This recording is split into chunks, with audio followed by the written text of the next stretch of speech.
àndal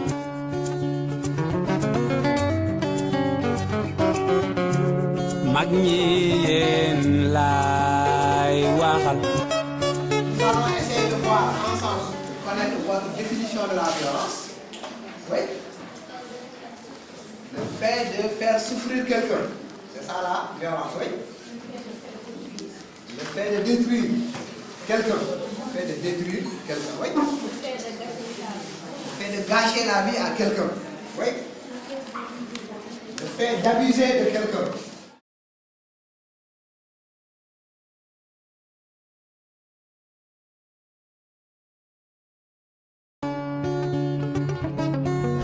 La face cachée de l'école, elle n'est pas montrée. C'est-à-dire les violences, les brimades faites à l'école, je dirais les injures qu'on reçoit parfois des professeurs ou que les élèves donnent aux professeurs. Avec les élèves, des fois, elles sont de mauvaise humeur. Tu viens, tu leur dis quelque chose pour jouer, elles crient, elles t'insultent même. Des fois, elles se battent avec toi juste pour des petites choses. Elle a commencé à me crier dessus le jour, à l'heure même du devoir. J'ai pensé que si elle n'avait pas commencé à crier et à s'énerver devant les élèves, j'aurais pu faire quelque chose de mieux dans le devoir. J'aurais l'esprit tranquille et ça m'a fait mal. Elle n'a même pas voulu. Elle n'a même pas essayé de comprendre, de savoir ce qui s'est réellement passé. Le plus souvent, ce sont les jeunes filles qui sont victimes des violences parce qu'elles sont les plus vulnérables. Un garçon, peut-être, il peut savoir se défendre, mais les jeunes filles, un peu moins. Une réalité qui existe bien dans ce lycée Kennedy, le mur qui n'est pas assez élevé et qui est très facilement escaladé par des garçons venant des quartiers environnants. Il y a même des élèves qui ont été victimes de violences derrière ce bâtiment. C'est pas sûr. À partir de 17h, on fait tout pour quitter ce lieu-là parce que c'est pas sûr du tout. J'ai entendu parler de cas de maltraitance dans les familles. Ce n'est pas à l'intérieur de l'école, mais ces maltraitances dans les familles aussi peuvent avoir des répercussions négatives dans l'enseignement et dans le résultat des enfants. C'est pour trouver des solutions et les causes des violences qu'on trouve ici à l'école, à la maison, dans la rue.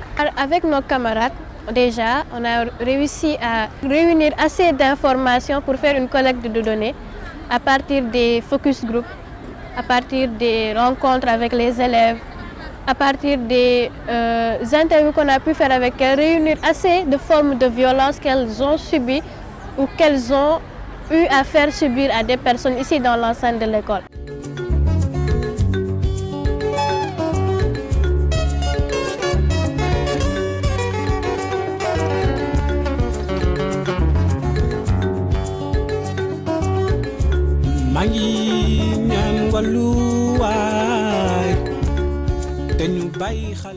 D'abord, j'ai pensé qu'il y a beaucoup d'enfants qui sont violentés dans la rue, dans leur famille et à l'école aussi.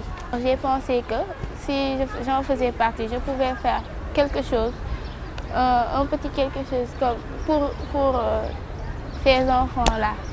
C'est nous les élèves qui subissons plus la violence à l'école et nous n'avions pas d'opportunité pour nous exprimer.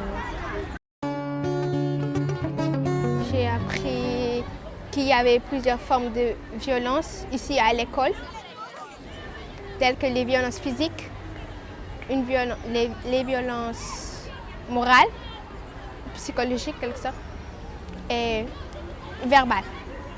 J'ai aussi appris que si on le veut vraiment, on pourrait diminuer cette violence-là. Il m'arrive parfois de m'énerver un peu, trop facilement. Elles me l'ont dit, je l'accepte.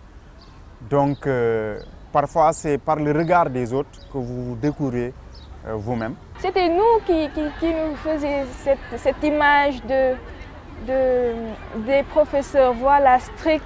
Ils ne se sont pas comportés comme ils sont en classe avec nous, qu'il y ait un supérieur, que nous soyons élèves, etc. On a tous été au même niveau.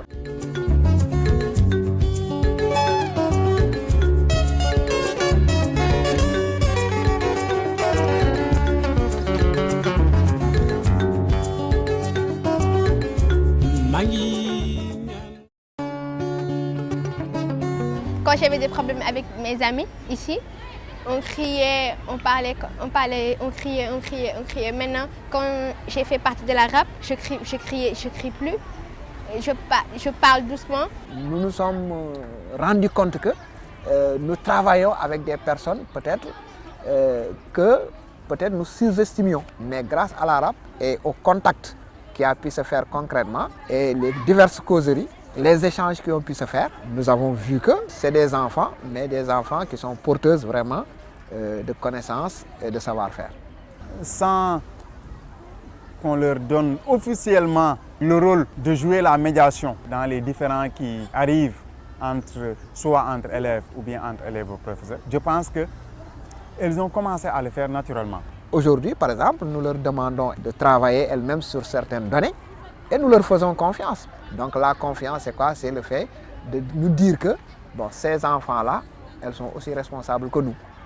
Elles en savent autant que nous. Et je crois que ça, mis à part le professeur, les parents devraient le savoir. On a décidé de créer un journal, déjà pour sensibiliser les élèves que cette violence-là, elle existe, elle est parmi nous. Vous la vivez tous les jours, mais vous ne prêtez pas attention. Par exemple, maintenant, l'Internet s'est développé, tout le monde va là-bas, surfer, tu en mets le bloc. Quand une personne entre, la personne peut parler de sa vie, des violences qu'elle a subies.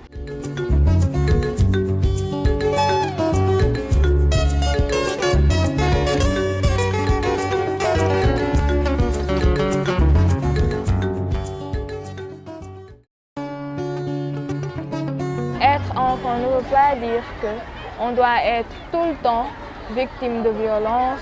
Mais non, je dis non, quand tu vois une violence, il faut la dénoncer. Il ne faut pas accepter qu'on te violente. Tout ce que j'ai appris sur cette recherche, ce n'est pas du vent. C'est quelque chose qui devait se perpétrer et que je devrais faire partager aux autres.